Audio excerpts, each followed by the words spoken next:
অপেক্ষার প্রহর শেষ। শনিবার বাংলাদেশ সময় সন্ধ্যা 6টায় সিলেট আন্তর্জাতিক ক্রিকেট স্টেডিয়ামে শুরু হবে টাইগার ডাচ 3 ম্যাচের টি-20 সিরিজ।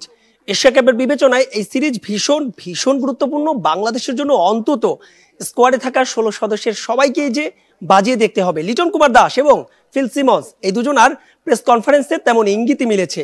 তাই তো আলোচনায় কেমন হবে প্রথম টি-20তে বাংলাদেশের একাদশ, সেখানে আছে একটা শঙ্কার কারণ। আর সেই শঙ্কার নাম Parvez Hossain Emon. Tiger opener, hard hitter batter.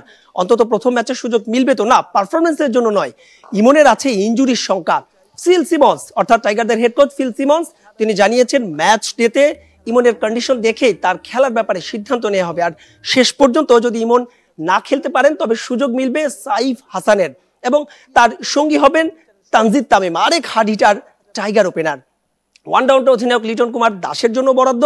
সাম্প্রতিক সময় কিছুটা ব্যাট প্যাচের মধ্য দিয়ে যাচ্ছেন এলকেডি। যদিও শ্রীলঙ্কার বিপক্ষে সিরিজে তিনি রানে ফিরেছিলেন, তবে পাকিস্তানের বিপক্ষে সিরিজটা তার ভালো যায়নি। 4 নম্বর পজিশন তাওহিদ হৃদয়, তাকে নিয়েও আছে আলোচনা সমালোচনা। ব্যাটে তার রান আছে কিন্তু স্ট্রাইক রেট কিংবা ব্যাটিং অ্যাপ্রোচ নিয়ে আছে সমালোচনা। নেদারল্যান্ডসের বিপক্ষে অপেক্ষাকৃত দুর্বল বোলিং লাইন আপের বিপক্ষে এশিয়া কাপের আগে তাই তো শেষ সুযোগ তাওহিদ হৃদয়ের। 5 number position local boy Jaker Ali অনিকের জন্য বরাদ্দ। অন্তত এই মুহূর্তে বাংলাদেশের স্কোয়াডের 3 ফরম্যাটে যে কয়েকজন ক্রিকেটার খেলছেন তার একজন জাকের আলী অনিক। বলছিলাম যে লোকাল বয়, দর্শকদের একটা চাপ থাকবে, তবে তার পারফর্ম দিয়ে সে চাপ তিনি উতরে ফেলতে চাইবেন।